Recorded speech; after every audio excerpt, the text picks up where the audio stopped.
Alors, aujourd'hui, nous allons parler du carambar. Parce qu'il y a une terrible nouvelle. Enfin, moi, cette nouvelle, ça m'a fait serrer les dents et sortir les crocs. Au départ, j'ai cru à une intoxication élémentaire, genre brève de comptoir, mais non, c'est bien grève de comptoir à la boulangerie. C'est confirmé, digéré par tous les canards en papier mâché, la blague carambar est morte et enterrée. Pire, il y aura tromperie sur la marchandise, puisque l'emballage va être recuisiné pour améliorer la culture générale des consommateurs. Alors déjà que l'augmentation du prix du chuc m'a souvent cloué le bec, là, en collant le bon bec dans une nouvelle papillote, il y a plus d'un compote qui va se croire de la haute. Stop, goûtez-moi ça, je vous lis le communiqué officiel de la firme qui fabrique les carambars et qui a décidé de faire blague à part. Carambar a décidé de montrer l'exemple et de participer à sa façon à l'éducation des plus jeunes. Et comment ça l'éducation? Comment ça les plus jeunes?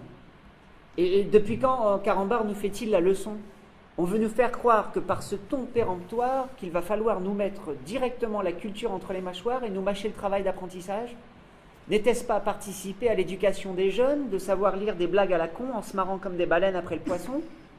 N'était-ce pas l'occasion d'un cours d'anatomie buccale à domicile, presque gratuit, de voir mamie retirer son dentier pour décoller le caramel mou de sa prothèse? Et comment les petits-enfants auraient-ils pu savoir que mémé nous mentait quand elle souriait de tout son dentier, si elle n'avait pas, en toute innocence, décaloté la petite gâterie pour le plaisir de jouir d'une bonne blague lue à mamie? Non. Le dentier ôté, caramélisé, c'est la vérité en pleine gencive, sans que ça fasse mal. Une leçon de vie sur la vieillesse. Une invitation à bien se laver les dents régulièrement pour éviter l'anesthésie du dentiste qui souvent ramène sa fraise. Ça vous laisse bouche bée? Bon, allez, rincez, crachez vos douleurs, chères consoeurs et chers confrères.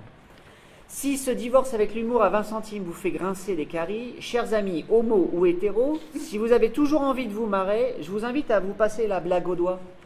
Et contre les promoteurs éducateurs qui nous cassent les bonbons et disent « on s'en fout du candy, ratons notre éducation et mangeons du bonbon à s'en faire péter le caisson ». Et si vous n'avez plus de blagues carambar pour vous taper des barres, moi je file un rencard à tous ceux qui n'en ont pas, et comme dirait Renaud avec des mots sucrés, à demain soir sur un banc, 5 minutes avec toi, pour manger des carambars tant qu'il y en a, te raconter surtout les carambars d'antan et les cocoboères, et les vrais roudoudous qui nous coupaient les lèvres et nous niquaient les dents, et les Mistral gagnants.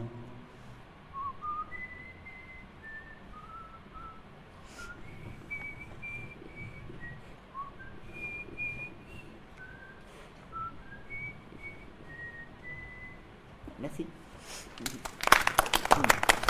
Donc tu prends ton chèque à la fin et tu te casses. Voilà, simplement. Merci.